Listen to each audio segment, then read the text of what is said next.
Good morning, students. After completing charge, current, and potential difference, we today move towards resistance. Our next topic is resistance. First of all, what is the meaning of resistance? It is the ability of a conductor to oppose the flow of current. That means how the conductor can oppose or resist the flow of current, that is called resistance. SI unit for the resistance is ohm and the symbol is this. It is called ohm.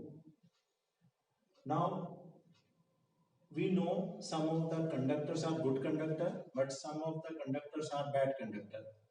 Then what is the cause of resistance? Why some conductors are good conductor and why some conductors are bad conductor of electricity? It is just because of the number of free electrons. If a conductor have more number of free electrons, that will be good conductor, and the conductor which has less number of free electrons, that is called bad conductor or poor conductor of electricity. Now what is the cause of resistance?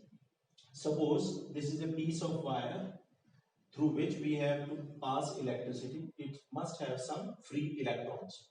And when these electron tries to pass through this conductor, they are moving with a very high speed. But due to this high speed, they collide with the free electrons or free ions present in this wire.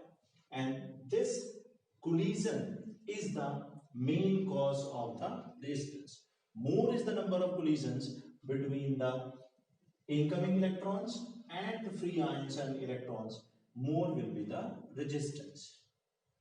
And if the collisions are the main cause of the resistance, then what are the main factors which affect the resistance? First factor is area of cross section. That means the thickness of the wire.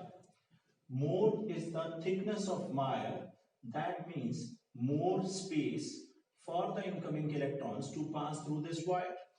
And if more space is available for this wire, that means the electrons can pass through very easily.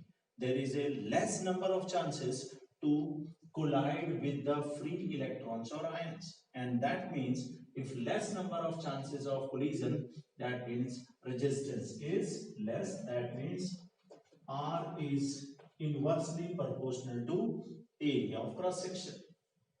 Now come to second factor, that is length of wire. Length of wire, more is the length of wire, more number of collision while passing through the wire. That means if the wire is this and more length of wire, the incoming electrons has to collide with more number of electrons or ions. That means it is directly proportional to the length. More is the length, more will be the resistance. Now third factor is temperature. Temperature means more temperature, with more temperature, the kinetic energy of these free electrons and ions will be more, and there will be more chances of collision between the electrons and ions. That means resistance is directly proportional to the temperature. This was the third factor. Now come to fourth factor. Fourth factor is nature of conductor. Nature of conductor means the conductor which are good conductor of electricity, they have least resistance, while the bad conductor of electricity, they have more resistance. Example के लिए silver is the best conductor of electricity. That means it must have least resistance, while lead, it is the poor conductor of electricity. That means it has more resistance. Least resistance, more resistance. It is a best conductor. That means it must have least resistance.